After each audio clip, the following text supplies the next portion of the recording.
Hey, howdy everybody, Lightheart here, and today we're talking about alicorns, the one of the most often debated subjects in MLP.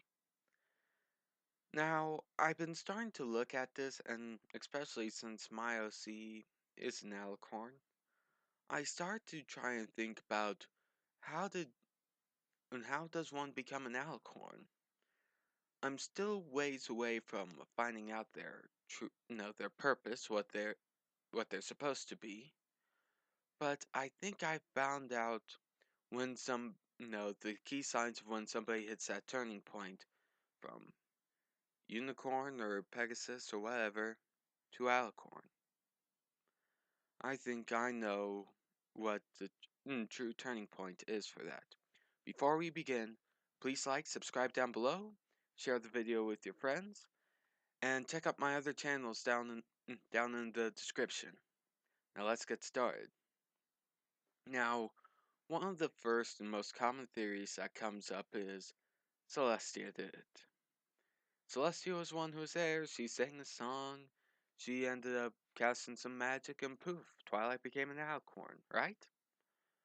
Well, actually, if you look at the video of Celestia's ballad, you never see her horn glow once. She never uses any magic.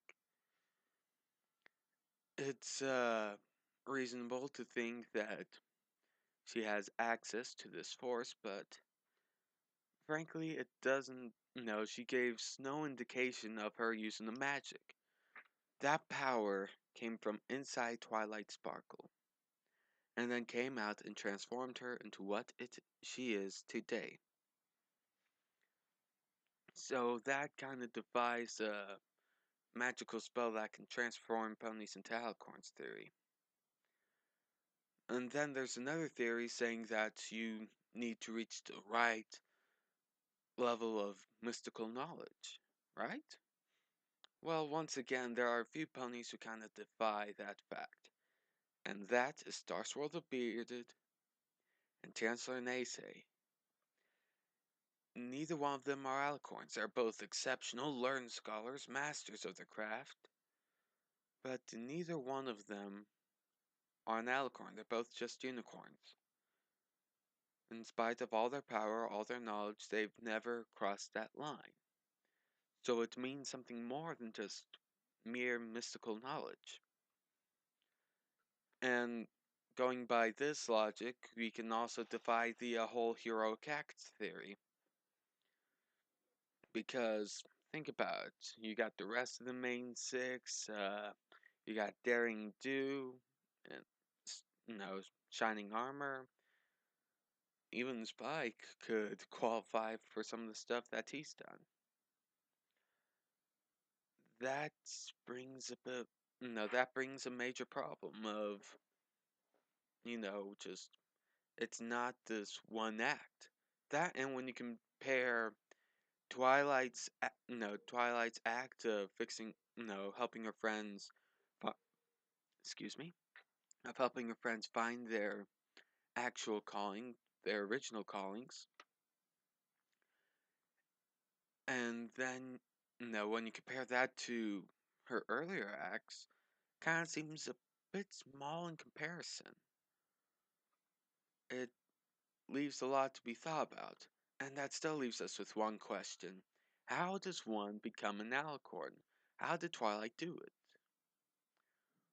Well, I started thinking about some of the other magical things that happens to pony when they reach a certain point in their life, and what came up to me was the cutie marks.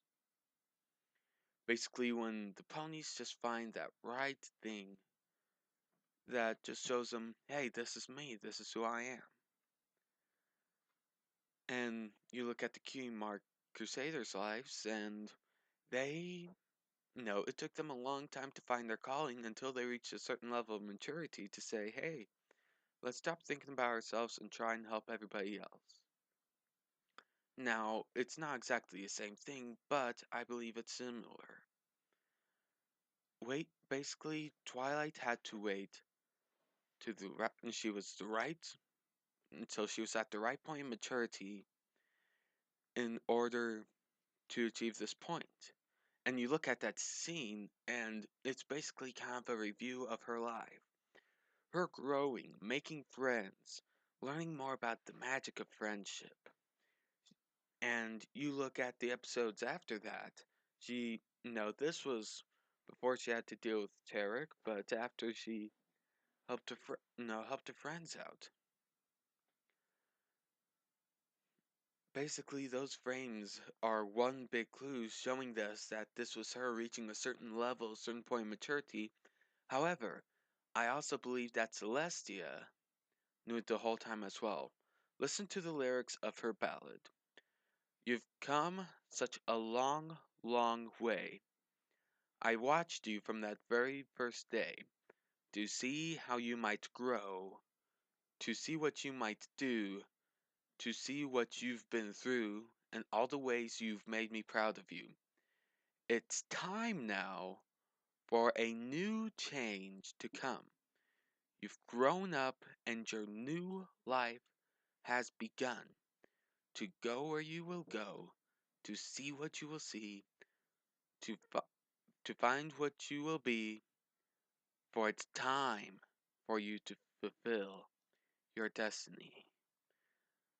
All the magic lessons, all the letters to Celestia, all these lessons, all these mystical challenges, it was all to help Twilight grow, to reach that point where she was ready to become an Alicorn. It couldn't be rushed, like Starlight Glimmer tried. It was just waiting for the right time and the right place. It was always inside Twilight the whole time. She just had to reach the point where she could take the key to stick it in there and turn it. Basically, she didn't have full control of when it would happen, like the cutie marks. But when it was her time, she achieved that, that position, that goal. It's never been about power, never been about knowledge, heroics. It's just in you. No, it's just in you. And probably not everybody has it. I believe that firmly. This is a rare thing, of course. But it's more than power and position. It's what's inside. It's always been that. And I believe that that's what they've been trying to tell us the whole time is that it's always been building up to that point.